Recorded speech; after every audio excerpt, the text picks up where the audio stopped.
You want to hear a story? One that'll make your blood crawl? The wilderness has a way of keeping you company, but not always in the way you want. Elijah had been out there for 3 weeks, wandering deeper into the cold timberline, looking for a place that felt untouched.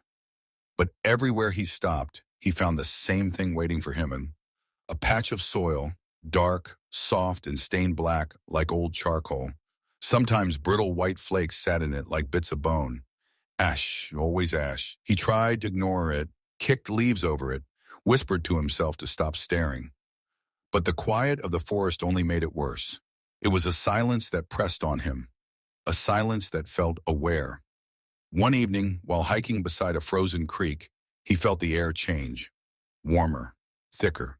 And beneath the cold winter wind was the faintest smell of smoke and pine resin. Elijah froze. No fire could burn in weather this wet. Not today. But the warmth followed him.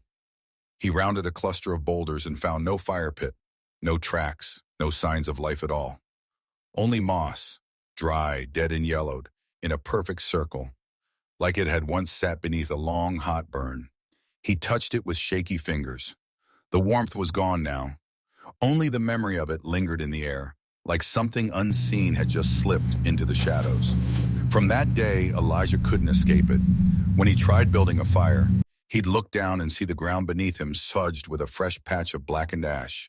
When he drank from a stream, his reflection looked back gaunt and wild, and behind him the trees appeared quietly scorched, their bark burned long ago.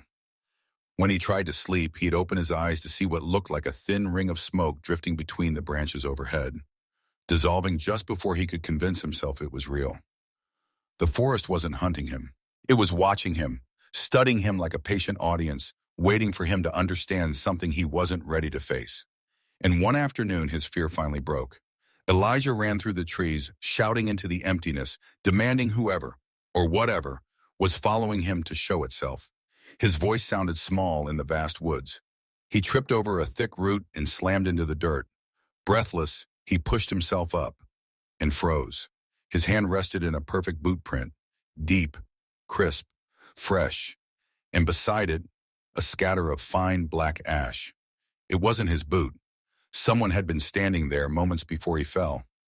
At sunset, Elijah climbed a rocky outcrop and looked over the forest stretching endlessly below. The world was quiet, heavy, unmoving. He whispered to the empty woods, "I can smell the smoke. I can still smell it." And just for a moment, drifting low across the ground, he saw it, a faint wisp of smoke slipping between the trees, moving deeper into the dark. He touched his cheek. When he pulled his fingers back, there was a light dusting of ash on his skin. Sometimes the ghost that follows you isn't a spirit at all.